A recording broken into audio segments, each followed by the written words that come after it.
How to add SSN snippets in Obsidian.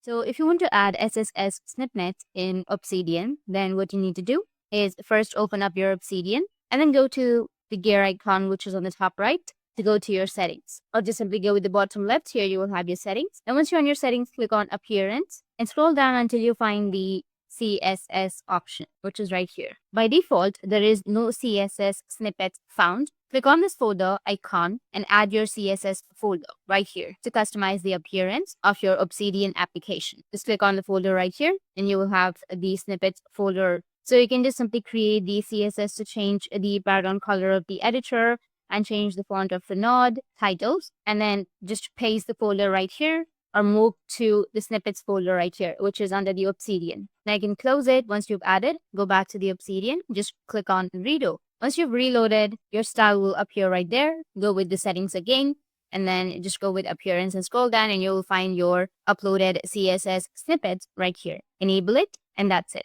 Your CSS snippet will be applied to the editor successfully. That's it, and if you have any questions, feel free to comment below. Thanks for watching.